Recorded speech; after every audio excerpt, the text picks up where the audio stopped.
코로나19 확산 이후 학교 수업 대신 온라인 수업이 이뤄지고 있죠.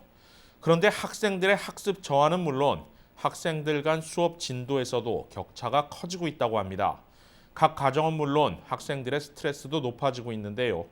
LA 통합교육부는 대책 마련에 고심하고 있습니다. 김경일 기자가 보도합니다.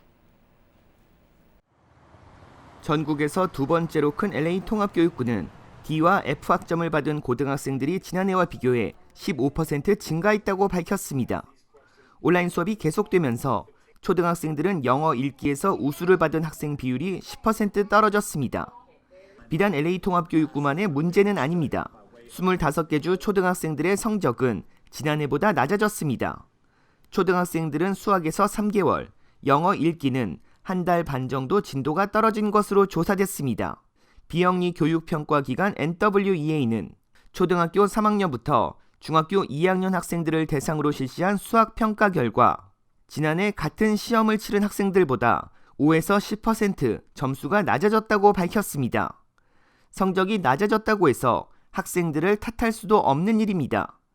온라인 수업 초반 기술적 문제를 시작으로 지금은 수업 중 학생들의 얼굴이 화면에 나오지 않아도 수업은 진행됩니다. 학생이 계속 수업에 참여하고 있는지도 알 수 없습니다.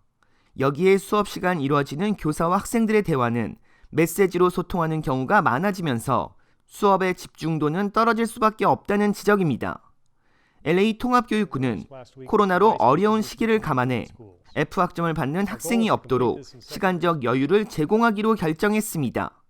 낙제점이 생기지 않도록 이번 학기를 내년 1월 29일까지 연기한다는 것입니다. 교육체제 변화와 학생은 물론 가족들의 스트레스를 줄이겠다는 취지입니다. 하지만 앞으로 학교가 다시 열어도 진도를 따라잡기 위한 학생들의 어려움은 지속될 전망입니다.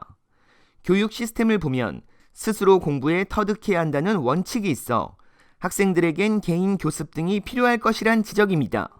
KBS 뉴스 김경일입니다.